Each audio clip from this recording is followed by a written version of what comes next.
And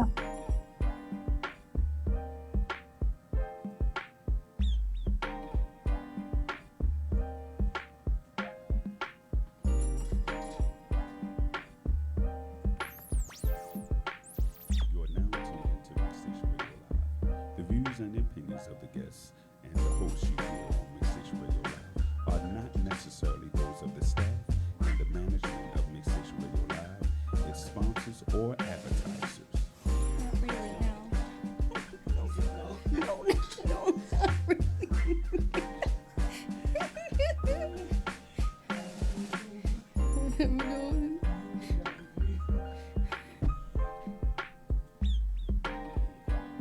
Please, thank you.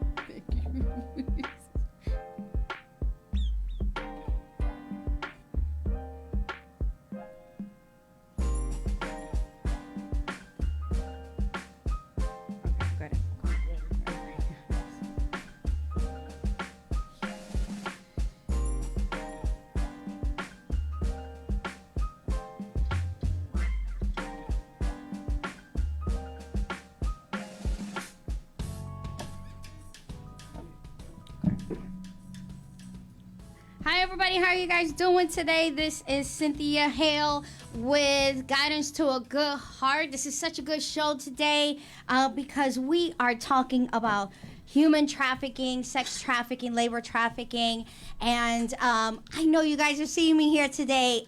Loneliness, but but it's okay. Even though it's a lonely day today, I still have her here. She is coming in from a Zoom. You know, hi, Evangelist. How are you doing today? Hello, everyone. Hello. Good afternoon. Evangelist, how are you doing today? I miss you. I miss you too. I'm doing much better today. I'm on the mend, but I'll be there in my seat next show. I know. You know, even though you're not here, I do miss you. I miss you. And, you know, it's okay that you're not here. You know. I'm okay. We will make it. We will make it. We will definitely make it. And I'm okay with that. I'm okay with you not being here. But you know what? We're going to have a good show today, I think. You know what I'm saying? We are. You know, this is a very hot topic. Not only hot topic, but it's a dangerous topic because we know how human trafficking and sex trafficking, even labor trafficking, is happening around here in our area, Maryland, in DC. You know, the DMV area is kind of hot around with that, you know, human trafficking area. We know that it's happening here. We know that there are a lot of like 2,000 suspicious businesses around here are, you know, happening with human trafficking. We know that about 6,000 potential traffickers in this area. We have, you know, a lot of, I think it's like 10,949, you know, issues of potential, you know, human trafficking cases, I think in like 2017. And so, guys, do not forget to call in 1-855-493-6499. And so don't forget to also look us up at www.mixstation.com, Guidance to a Good Heart. So let's go ahead and start this off, guys. We have two amazing speakers today that are here. And so I'm excited to be able to introduce both of them. I'm going to let you, Pastor Evangelist Patricia Fowler, go ahead and introduce our very first one. So go ahead and do that. Okay. And so today we have our first guest, or one of our guests is speaker and life coach, Michelle Jewsbury. Recognized as a valuable resource in the speaking industry, Michelle Jewsbury is the go-to professional speaker who uses her story of survival as encouragement and motivation for others. A speaker and international author, You will want to get Michelle's book, But I Love Him, on Amazon.com. By using relative techniques in her presentation, Michelle creates aha moments that lead to transformation. Attendees leave inspired, revitalized, and ready to pursue their journey with renewed focus. With a confident yet calming approach, Michelle's story makes a lasting impression on the audience and gives them the power to take their lives back. If you will welcome me, one of our guests, Michelle Jewsbury. Thank you so much for having me. I'm very, very honored to be part of this radio broadcast. It's such an important topic, human trafficking, domestic violence. It's all very much intertwined together. So thank you very, very much. And I am super excited to not only introduce our second guest, which she is not only a GGA National Conference speaker with the Global Goodwill Ambassadors, but she is also a minister, a pastor with Agape Love Ministries. She's also a certified therapist. She is a counselor, a speaker for domestic violence. She also is a national known therapist. She speaks for not only children, but human trafficking victims. She is a well-known podcaster, and not only does she do this for children, but she does this for well-known speakers all across the nation, nationally, globally, and not only can I speak for, she advocates nationally for mental health counseling. For about 10 years, she's been doing this clinically for Pensacola, Florida, but she helps out people in a therapeutic way, in a Christian loving nature. And I can't speak enough about Pastor Deborah. And not only that, I have spoken to this wonderful woman for hours. And I love her so much. She speaks into my spirit. And so thank you so much for being here, Pastor Deborah. I love you so much. I can't thank you enough. I wish I could reach over and just give you a large, loving hug. I mean, it's like, yes, if we could just be closer to you. But thank you so much for being here, for your love and for your attention. And so, ladies, I just want to start off by, one question, one specific quote that Pastor Deborah had said. She said in agapeloveishere.org, she said, what kind of human heart, just this for human trafficking, she said, what kind of human heart is this that could and would do this to another human, to a baby, to a child, to a teen, to a woman, to a man? This is just a business for them. It's just a business. I mean, let's just start off by saying that, period, right? What kind of a person, this is just a business for these people, right? And I mean, really, it's just a business. And I know that spanning all across the world, we know that children are utilized. So let's start off with that. Tell us, really, I know with you, Michelle, tell us the things that you have seen, not only in Ghana and you've seen in Sierra Leone, that affect the lives of children that you have seen that are affected by sex and labor trafficking. Yeah, definitely. Thank you.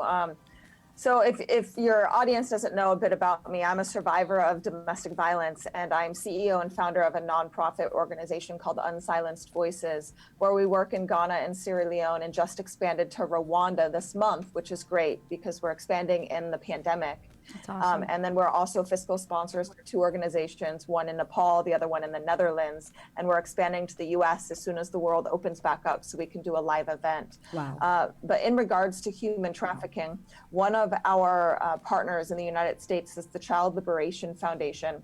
And that organization is an amazing group of individuals that actually travel to these foreign countries and buy back these kids and really try to reintegrate them back into society. But according to the CLF's website, there are 18 million children worldwide that are trafficked.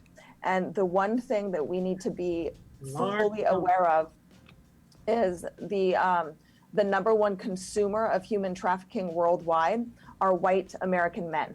Consumer, you guys, not the ones selling, but the consumers. Right. So in order to stop this epidemic, we really need to inhibit the Johns so the supply and demand cuts out. Yeah. And I think me and Evangelist were talking on the way here, right, Evangelist? Yes, ma'am. And I think she was making, Evangelist and I were discussing about that same issue, right, Evangelist? Right. In India, India is the number one country where it's prevalent at right now. I mean, more than half the country is being human trafficked, sex trafficked, slave trafficked. They have the highest rape crimes there in India. It's just terrible. Just terrible.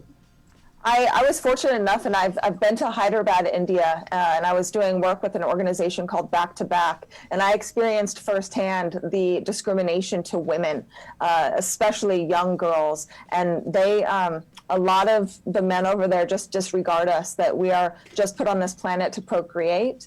So I do see that India could be the number one country right now for human trafficking, which is so incredibly sad. And the problem over there as well is that serfdom still exists, the caste system. So when these kids are born into slavery and then their parents sell them to a lord, then that's the beginning stages of this cyclical injustice that happens worldwide, where then these kids are forced into sex and labor.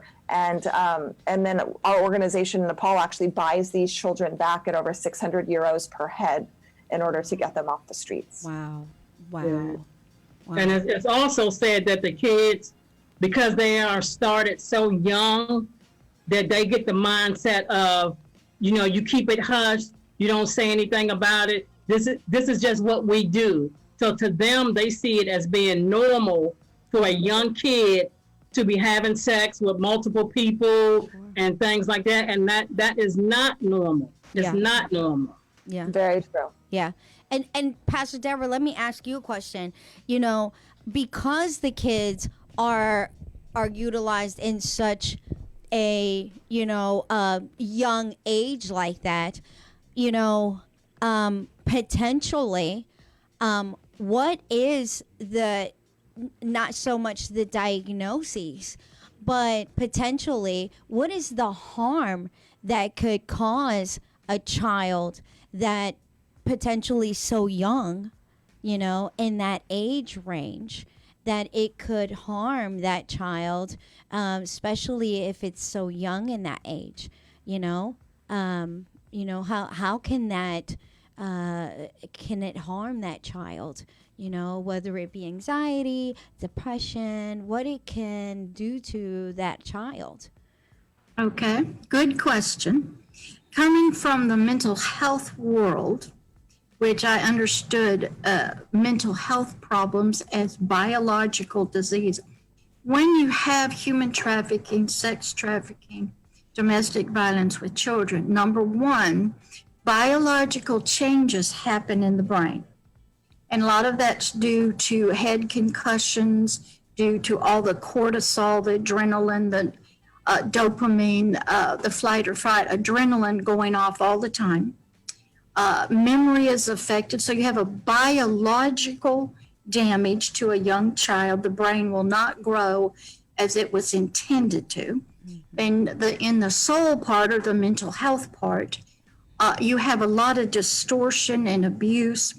And what they never even really discovered, even though they know somewhere, I'm supposed to be loved, I'm supposed to be protected. And when that doesn't happen, they feel right from get-go rejection, hopelessness. So you're dealing with a soul, or the part where mental health counselors deal with all the emotional things, which could be anything from like we'll say with post-traumatic stress, you could be at the low end, or you could go through flashbacks all the way to dissociative identity disorder.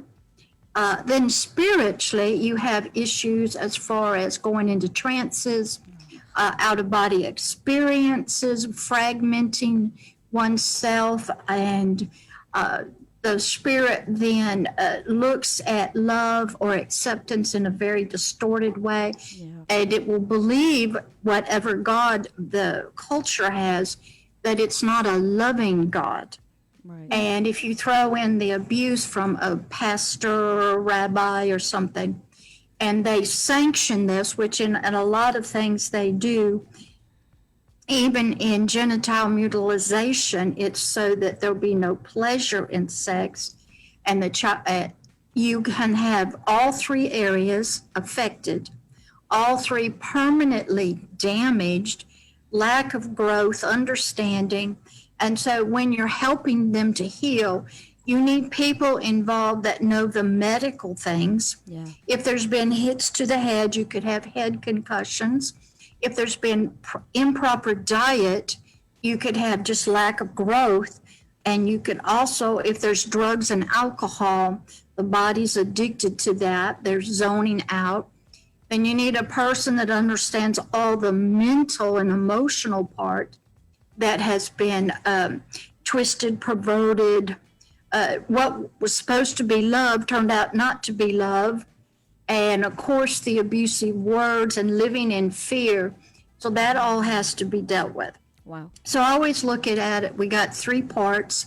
We need lots of people involved that are experts in each area to help them. And you sort of working at all areas at the same time, and everybody's doing their expertise in their area that they're good and qualified at. So even if you had a teenager, the brain we know is not fully developed yet. Their awareness is not fully developed. A lot of their values and concepts are developing. In childhood, you have a lot of hand-eye coordination, a lot of basic skills. What you'll run into in a lot of children grown up is you'll have bladder problems, anus problems, you'll have mouth diseases, there's AIDS, there's sexual diseases that come in, stomach problems, rashes. The diet is poor, you're going to run into that. That's all biological. So you need the doctors involved doing good nutrition. If they've lived, and then the mental, we need like Michelle and Patricia and you guys coming in at that level. And usually it's going to be probably a long time of recovery and healing. And remember, the traffickers are always there. They're waiting for you to give up, quit, run out of money. And you put them in a program for 9 months and you're done. They're out there waiting for them. They're in it for the long haul. They're in it for the lifetime of that person. We're a lot of loving therapists and healers that we get frustrated, we get tired, we run out of help, and we stop. And so then spiritually, there's a lot of that component, dealing with God and loving God, know God. I prayed and he didn't come, and that has to be dealt with from those people. Does that? Yeah, and that makes sense. If you guys have any questions, please do not forget to call 1-855-493-6499. And this goes into my next question. It's something that I read just recently that totally opened up my eyes about the growing problem that we continue to have in the United States. And it put things into like total perspective for me. And it's real mind-blowing because I'm real big. I'm really huge into statistics. I mean, Evangelist knows this because I'm real big into numbers. This is my thing. My thing is, if we have a growing problem, give it to me in facts, give it to me in numbers so that I can see the growing problem. You know, because sometimes we see things, but we see things in like, okay, I want to know what is the growing problem that we have in society, and I want to know what's going on, right? And so here's the numbers, you know, so that people can also see, because I'm sure everybody's on Facebook going, is it really a problem? Yeah. So let's really put it down to nitty gritty, right? So in Maryland, there has been reported cases of COVID-19 deaths, about 3,685 deaths, right? But there's been reported cases of heroin deaths per year in Maryland, about 2,087 opiates and methadone, right? And on average, there's been 13,500 children that go missing and reported per year. Mm-hmm. Now, here's where, do you see the scales and how they kind of unbalance and tip? And that kind of puts it in perspective, right, ladies? It puts it in perspective how 3,685 COVID deaths, 2,087 heroin deaths, and then 13,500 children go missing. But then we do nothing. This is where things go kind of, right, Evangelist? But part of the thing is, when you don't have somebody like yourself, myself, Michelle, and Pastor Deborah coming here to talk about it, sure, to put the information out there, sure, to share the statistics, right? People have no idea. People have no idea. I watched the YouTube video that Pastor Deborah sent, that you sent me, Cynthia, and just listening to Rick Jordan speak about the trafficking that's going on in New Orleans, the under tunnels and all those things. People, I've never heard of anything like that. Never. Right. So it's like, if we don't put it out there, people aren't going to hear about it. Right. Yes, you might hear about somebody died in a car accident, or, you know, somebody died from COVID. We still, you know, we're not prompting that, but at the same time, we need to hear about these kids that are missing, that are being used as adults when they're 5 and 7 years old and should have no idea about sex or any of those things. Sure. We have to put it out there. If it's just for people, for women, advocating for a cause, we have to continue to speak until other people pick it up and do the same thing. Yeah. Yeah, people don't know what they don't know. So it's so important. So the audience, everybody who's listening right now, if you know about human trafficking, if you know about domestic violence and a lot of these horrors that a lot of primarily women, but of course men and young boys as well are facing, speak up, because that is so important. In order to educate, we have to talk about it. Sure. And it's so crazy, Cynthia, like you were saying, 13,500 kids go missing in Maryland per year. And that's not statistics in the whole U.S. I know that there's over 200,000 kids in the United States that are being trafficked right now. Right. That's our own backyard. Right. And that's only that's our state. That's just one state. And that's not to say the whole, because I mean, me and Pastor Deborah, we see things in the UN too, because we're part of different discussions within the UN as part of SDGs, right, Pastor Deborah? So we see things in different scales, and we know that, and you as well, Michelle, probably see that in different nations, this fuels the nation. They protect a lot of these human traffickers. They know that it fuels their nation. Not only that, it fuels like maybe the whole, and here too, it protects a lot of these human traffickers, whether it be motels, hotels, whether it be whatever they do. It protects them because a lot of these hotels are being paid off. They're being paid off. We know that it happens to a lot of gas stations too. It happens there. It also happens, which I have it written down here, that the National Center of Missing and Exploited Children said 10,000 prostitutes were brought to the Miami for the 2010 Super Bowl and 2014 FIFA World Cup. That's 10,000 children prostitute. It wasn't adult prostitute. It was children prostitute. This is by the National Center of Missing and Exploited Children. That's 10,000. That's one child too many. Right. But when you keep things hush-hush, right, the same way as here in Virginia, Maryland, or D.C., where you may have a child being raped, a child being sexually assaulted by a family member, right, incest going on, and people keep it hush-hush. They don't say nothing about it. They tell the child, if you tell, I'm going to kill your mommy or daddy. That the same thing is happening with the human and sex trafficking. They're made to keep it quiet. Right. But those of us who know about it, we have to speak out, because it could be us, it could be our children, our sons and daughters as well. We have to continue to speak out whatever we know about it, because education is key. And the more we speak about it, whether people get tired of hearing about it, they're going to start checking into it. Why are they always talking about this? Why are they always saying this is happening? Because it's happening.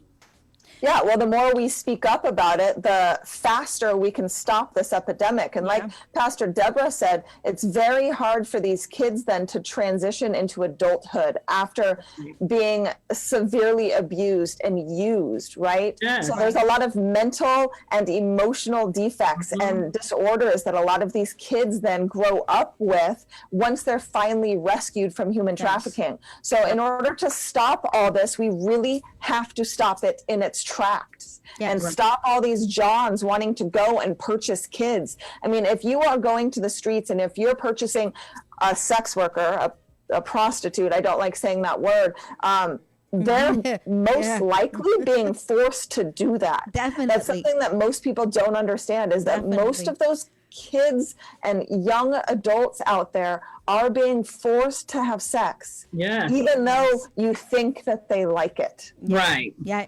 But they're made to understand that they should like it, because the adult that's putting them out there is benefiting from it. So they may, and that's what people may not get, that you see this child 7 years old out there having sex. They don't know what they're doing, but they're made to do it. Kids are taught how to do things, and when they're taught to do it, they're not getting the understanding that this is not right and you should not like it. They're being told you need to like it and you need to do this.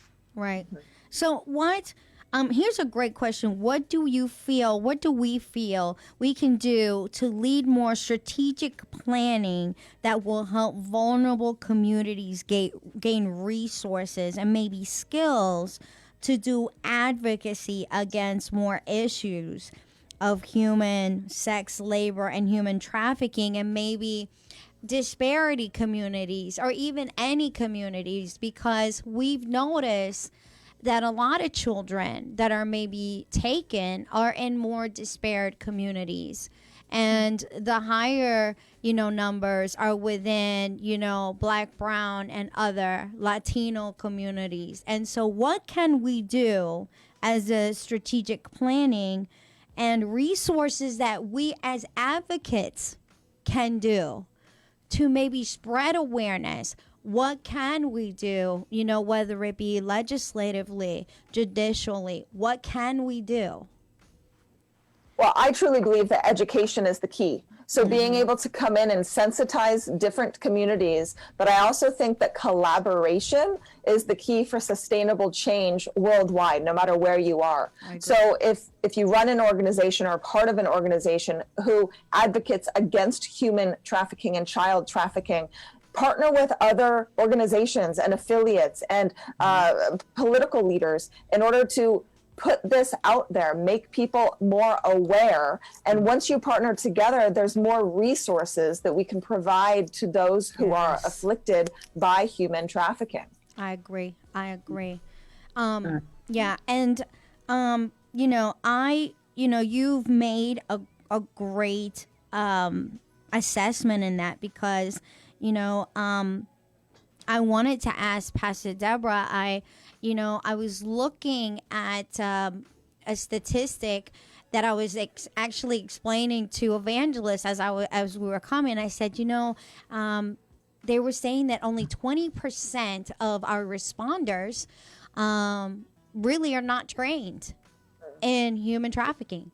They're not trained under how to treat a lot of these mental health issues that pertain to, how to treat issues that have to do with sex trafficking and human trafficking issues, And so how do we properly train a lot of these responders that have to collaborate or have to properly have these skills, that have to assess and, have to intervene with our community, members or professionals that actually have these issues, especially if there's language barriers or, issues that have to actually intervene within these, barriers or issues, to do with, our communities. How do we even train these? Because 20%, seriously, 20%. That's poor. That's a poor number. 20%. That's almost like saying you have an EMT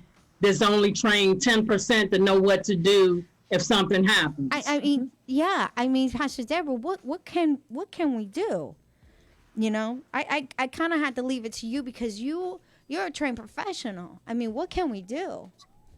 All right. One, if you are interested, I went as a pastor and got trained with the police. And it's called crisis intervention training. And it brings in a mental health, drug abuse, and it's all police officers. Because when they get called to a house, domestic violence, they don't know what they have. Right. They go through 40 hours of training here in Escambia. It's a national and an international program to be able to assess and de-escalate. Is this a drug problem? Is a person just on adrenaline? They know what to look for. The police, the ones called to the house. Right. Now, what's also slowly happening is some people are teaching the nurses in the emergency room to look. I sat on many of those trainings for tattoos. Does the pimp come in? They're training the nurses and the doctors what to look for. Yeah. So you have to have steady people that can do this training, that also provide for the police, we'll say, continuing education. Yeah. Mm-hmm. We have a group here that meets once a month, the law officers, they train the resource officers. It's strictly for the law enforcement, and pastors ride along and chaplains are a part of that. And it's free, 40 hours of stuff. Yeah. Then you get a badge and you can sit with law enforcement and you can be a part of them. Then with the nurses, you get somebody who can give the nurses continuing education training. You bring them in, I sat through that, and you get training on what should a nurse, EMT, what should they be looking for? What kind of tats do they need to look? How are they responding? Who are they talking to? Who's talking for them? And be aware of, and then they need the training to know what to do. So you have to have people that are working at those levels monthly, all the time, the nurses, the doctors, that kind of thing, to get them educated. Mm-hmm. The problem is you're dealing with a lot of culture and religion, parenting, generational issues. Yes. Nobody wants to talk about or talk to. Yeah. I've been in human trafficking training in Black churches where a person would come in from DJJ, Department of Juvenile Justice, talk to the 10, 11, and 12-year-olds. And the elder women would sit in the back laughing and talking interrupting, but they were presence were there to let those children know, don't you receive this knowledge? It's a white person talking to you. Don't pay any attention. Now, my training is I could walk to a child, I could look in the eyes and see them asking for help. A lot of people don't see that, whether they come into a gas station, wherever they're not trained to see the eyes talking. And so you have to, as Michelle said, lots of education, training. You have to go through you have to be put in situations where you might have one exposed to you. What do you say? How do you help them? Then they develop something here that you have to have either a barcode or something they can call when they can get free. And if you're dealing in other nations, you're dealing with culture, money, big business. You might as well be trained with drug cartels, the mafia, the Jeffrey Epsteins, the world political leaders. You better be tough. You better be and not have anything. And if anybody threatens you, you have to hold. I've been there. You're dealing with all kinds of powerful people with money. They'll kill you because the lust for sex is a biological, emotional, and spiritual thing. It is so powerful because you get great pleasure. And once you get that release as a John, it's like heroin. It becomes an addiction.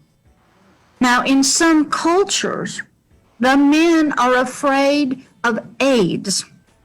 So their belief is wherever they get them, if they have sex with a 3-year-old virgin, they won't get it. Yeah.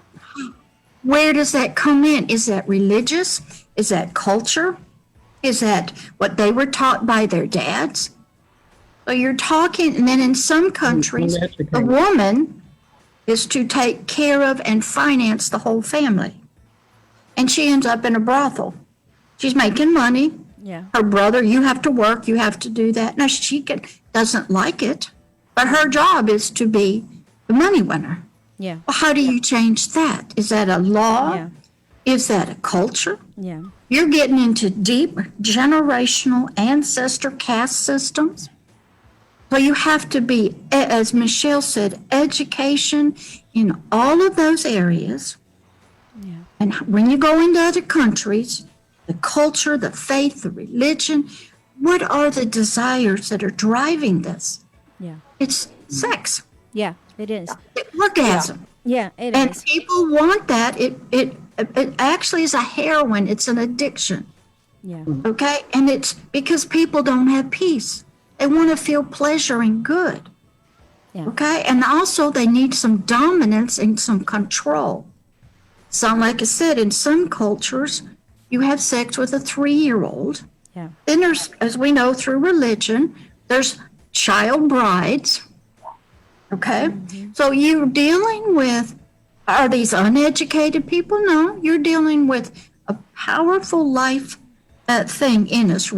It's not reproduction. It's sexual pleasure. It's what in Christianity, it's called the lust of the flesh. Yes. It can become an addiction. Yes, it can. Okay, Yeah. and you're dealing with addicts Right. because the pleasure that comes from orgasm is so powerful to the body and the emotions. And for a time, they feel loved, and they probably had it done to them when they were children. So you're dealing with generations, Right. and you're dealing with laws of the country, and you're dealing with politics. And you see, even in not the Jeffrey Epstein, but in the Hollywood, where they knew what was going on with that elderly man, and nobody talks. But the women wanted movie places, so they're willing to do things, to get a job, to get the. So it's used as a bargaining chip. It's used in culture, in religion, in faith, money. You got big international guns, drug cartels, the M13 people. It's used as dominance. It's used for money. If you ever watch some of the shows on TV about pimps, It's just about making money. The girls are not humans. They're just a commodity to be bought and sold. That's it. Very true, Pastor Deborah. Yeah. Very, very true. And I would love So to you hear must that. educate and talk about all the topics. And when you get sort of like maybe your expertise is this, somebody else's is this, and somebody else, and you pull it all together, then you can Right. talk in all the areas. Right. Yeah. Okay, the Super Bowls, you have billionaires and millionaires coming. It's the top of the line. The hotels make money. So you're dealing, if you stop it, okay, you might even have governmental chamber of commerce behind it. Yeah. They want the money. Right. They don't care. It's not their kids. And then remember in that movie Taken? Yeah. And went, okay. Yeah. Now human trafficking thinks your father's not gonna come get you, but you have to listen behind the scenes. He says, it's nothing personal to you. I don't know your daughter. I got my own. It's business. And the Arab guy has got money. It's business. So there's a disassociate. The guy said, I got kids. Yeah, but this ain't my kids. This is business.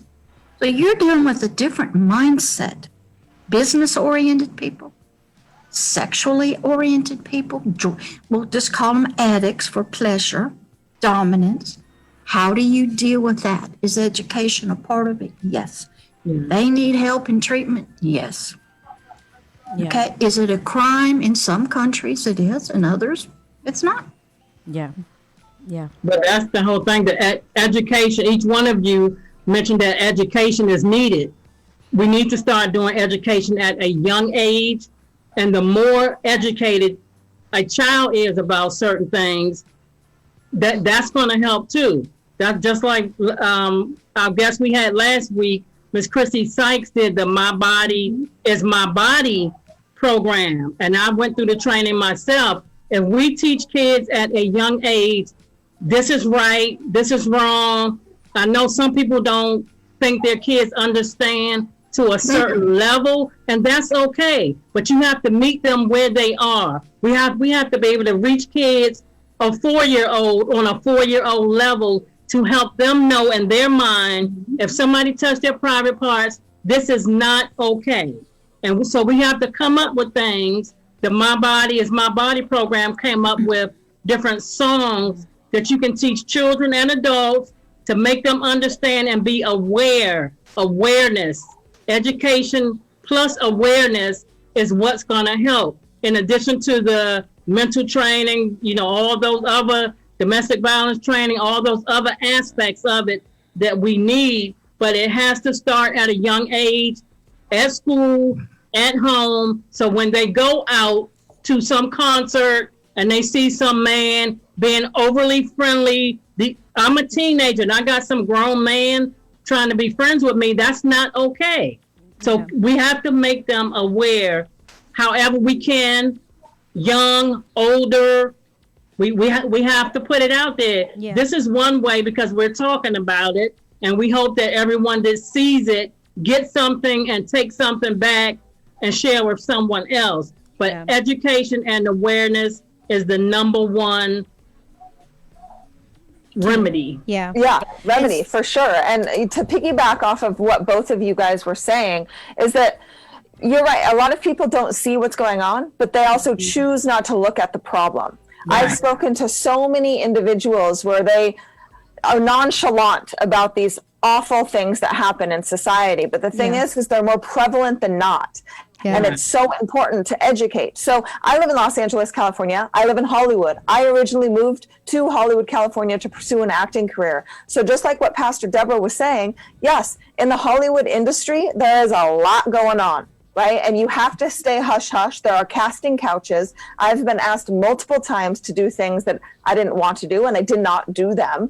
But that happens in Hollywood. So education is key. And here in Los Angeles, there is a woman, her name is Nola Brantley, and she actually educates police officers, health workers, you name it, about human trafficking. She was a survivor herself. So the only way to educate is to be that first-hand person. Yeah. Be like, I went through this. This is what happens. These are the tattoos to look for. This is these are the types of men to look for. Yeah. So, I mean, this is a huge, huge problem. But yeah, Nola Brantley teaches CSEC, which is the commercial sexual exploitation of children. And we see that worldwide. You know, and you were talking oftentimes about cultural differences.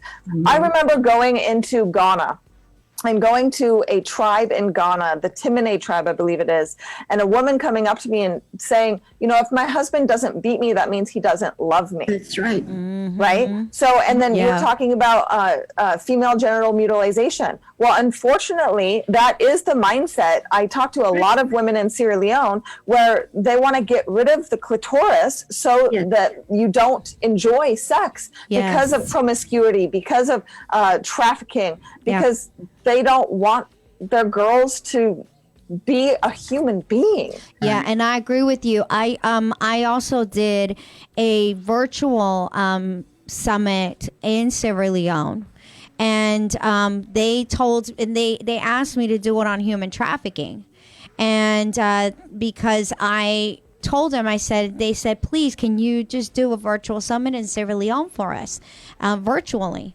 And they told, the first time that I said, sure, I would love to do it, the pastor's wife told me that a 8-year-old girl was just almost kidnapped off of the streets the night before by 3 men.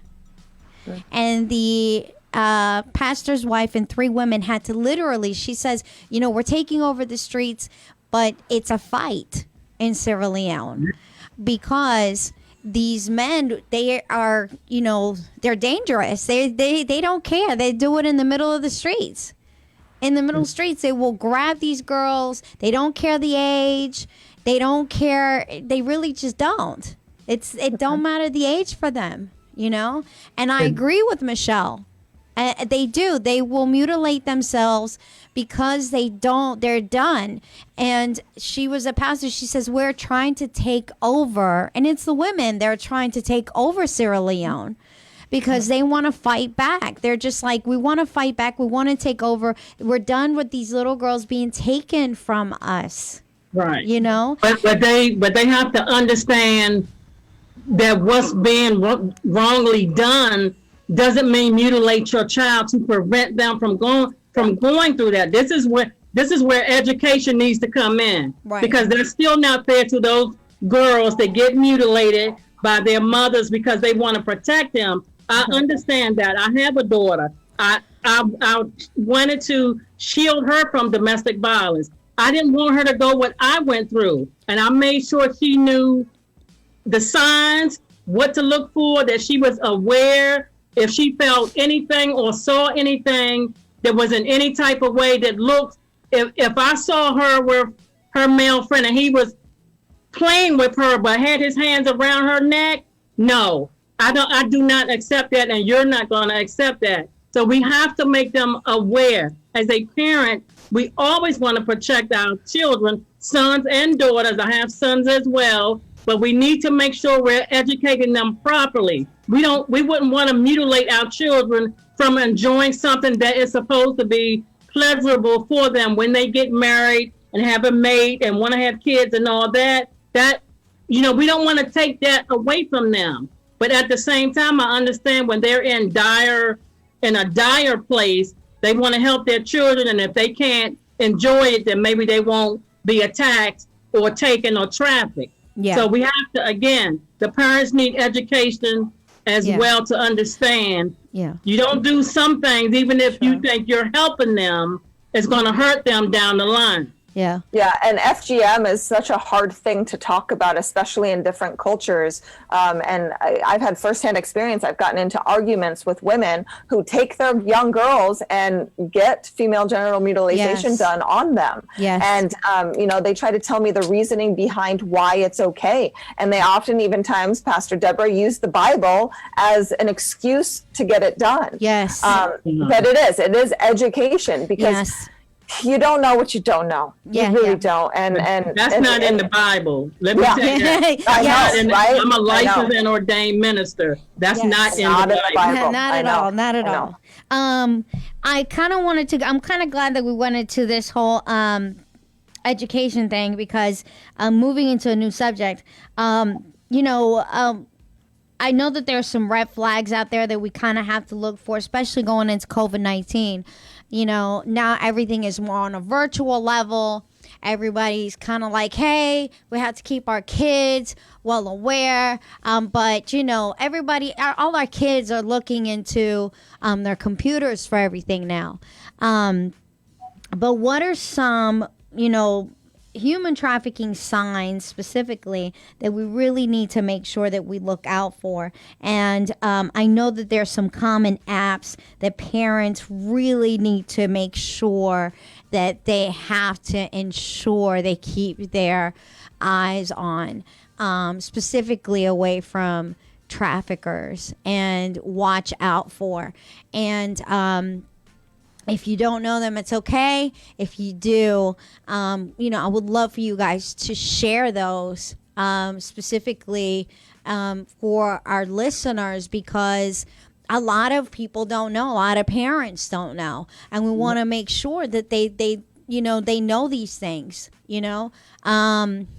So I kind of want you guys to reach out, not only for red flags, but also for the apps that could be potentially dangerous, for children, and how this could affect their family. So I don't know if Pastor Deborah or Michelle want to, kind of jump in there. What I have done on my website is I get people wanting to put like resource pages, and I look them out and I check them. So I actually have some resources about internet safety, internet apps and stuff that somebody's written up. You don't have to do a lot of it yourself. And they put that and they put it out, and they're trying to get through us who have, like me, global websites, added to our resource page so they can look at it and see, because they've done the hard research and they know what's going on behind the scenes. I'm not even on Facebook. Okay. And I have to deal with even the perpetrators. So I have to be able to see their lives and talk to them, look at them as drug addicts. They are also having mental health problems. I have to look at it from all sides, mental health, spiritual, everything. Sure. Be able to go into every culture. But there are a lot of good companies out there who have internet safety resources, and they'll put apps and tips and things, and that you don't have to come up with. You just add it to your websites, and you can promote it that way, and you can connect. That's what I do. So there are a lot of apps out there that a lot of parents are unaware about. I don't know names of a lot of the apps, but if there's an app very similar to a messenger, now I'm not putting Facebook down at all, Instagram, none of that.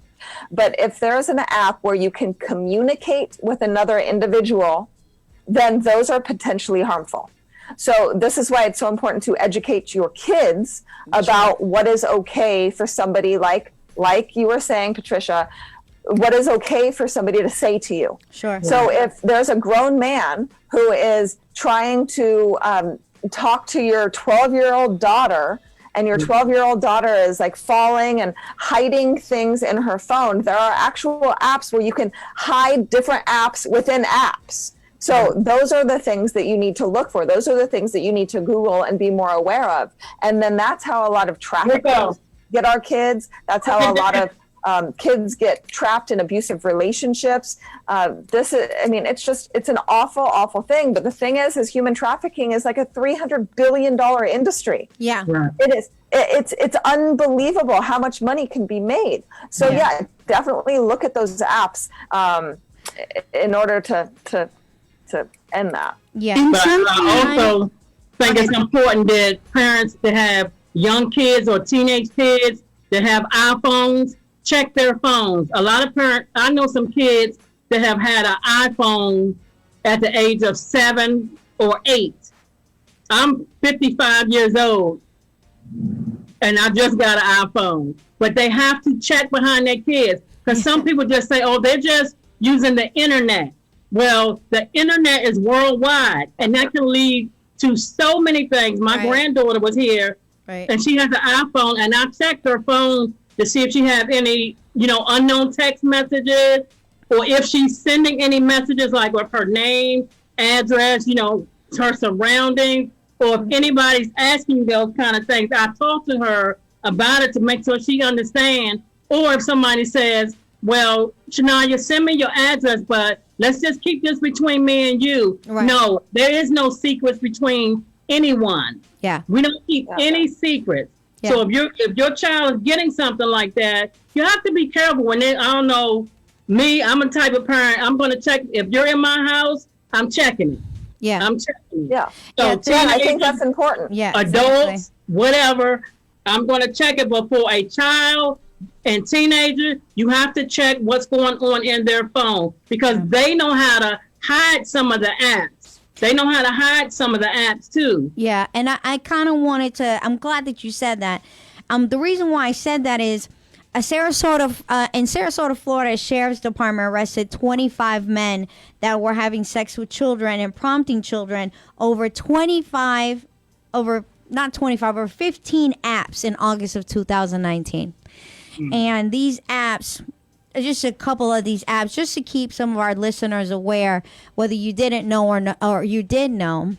Some of them were like Meet Me, Zooks, Plenty of Fish, Calculator Plus, Moco Space, Zooks, Moco, Instagram, Bumble, Live Me, Ask FM, Grindr, Hola, Babdo, Whisper, Kick, Hot or Not, Snapchat, TikTok, guys, whether you know it or not, WhatsApp, and these are all things, and also Calculator Plus.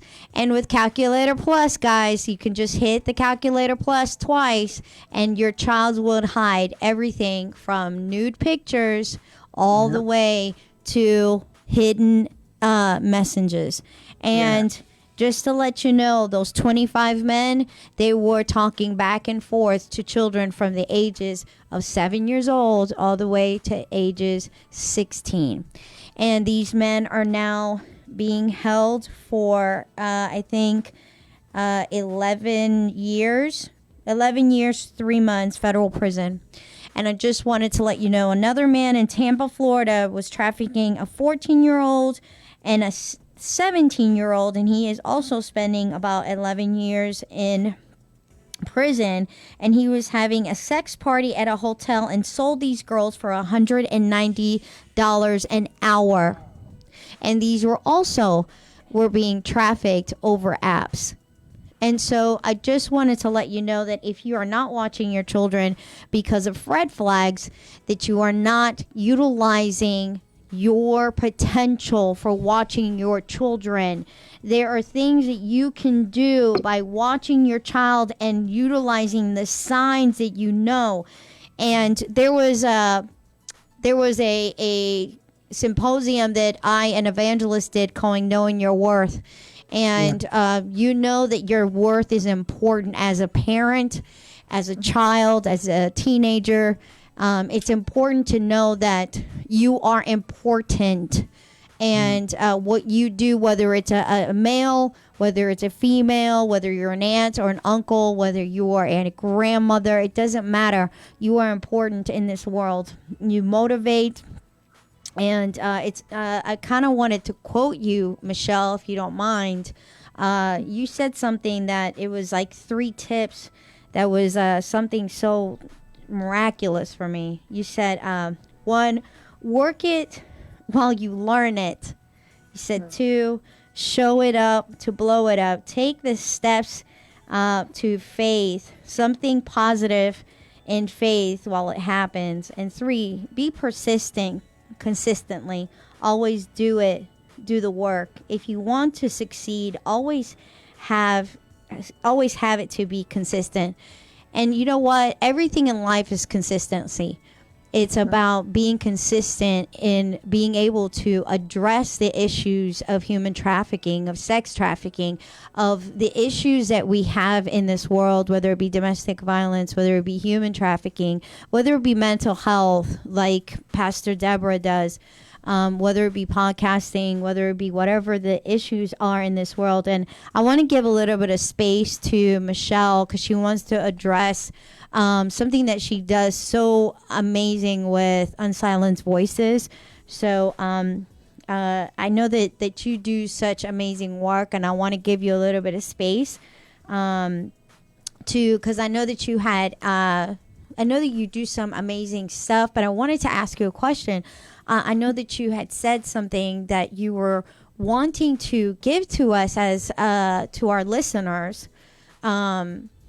Yes, definitely. So I not only am CEO and founder of Unsilenced Voices, but I speak worldwide about a lot of injustices that happened.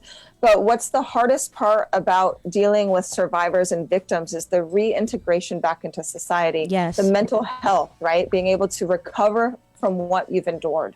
And we teach a 5-step process to help people overcome obstacles and trauma.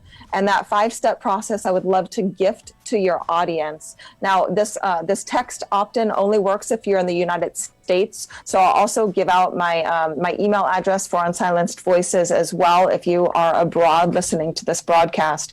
But if you text the word UNITE, UNITE, to 26786, then you'll get a complimentary PDF of those 5 steps, and it's 6-page. It's an easy document to read. It's infographics, so it's a lot of visuals. But again, it's text UNITE to 26786. And like I said, if you are abroad and if you need assistance of any kind, whether that is you are trapped in an abusive relationship, whether that is you are being trafficked, it helps for recovery, just go ahead and email me. My name is Michelle, Michelle, at unsilencedvoices.org.